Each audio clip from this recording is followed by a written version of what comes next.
दोस्तों, जय श्री राधे। आइए सुनते हैं एक नई कथा। एक वकील साहब ने अपनी बेटी का रिश्ता तय किया। कुछ दिनों बाद वकील साहब होने वाले समधी के घर गए तो देखा कि होने वाली समधिन खाना बना रही थी। सभी बच्चे और होने वाली बहू टीवी देख रहे थे। वकील साहब ने चाय पी, कुशल जाना और चले आए। एक माह बाद वकील साहब समधी जी के घर आए। फिर गए, देखा भाभी समधी जी झाड़ू लगा रही थी, बच्चे पढ़ रहे थे और होने वाली बहू सो रही थी। वकील साहब ने खाना खाया और चले आए।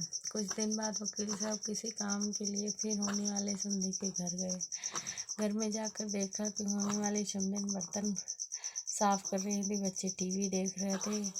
होने वाली बहू खुद के हाथों में नेल पेंट लगा रही थी। वकील साहब ने घर आकर गहन सोच विचार कर लड़की वालों के यहाँ खबर पहुंचाई कि हमें रिश्ता मंजूर नहीं है।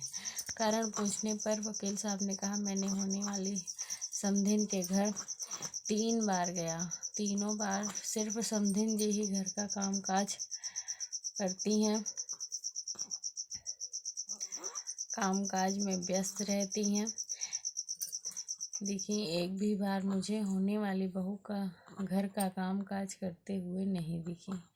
जो बेटी अपनी सगी माँ को हर समय काम में व्यस्त पा कर भी उनकी मदद करने का ना सोचे, उम्र दराज माँ से कम उम्र की जवान होकर भी स्वयं की माँ का हाथ बटाने का जज्बा न रखे, वो किसी और की माँ और किसी अपरिचित परिवार में क्या सोचेगी। मुझे अपने बेटे के लिए एक बहू की आवश्यकता है, किसी गुलदस्ते की नहीं जो किसी फ्लावर पॉट में सजाया जाए। इसलिए सभी माता पिता को चाहिए कि वे इन छोटी छोटी बातों का अवश्य ध्यान दें।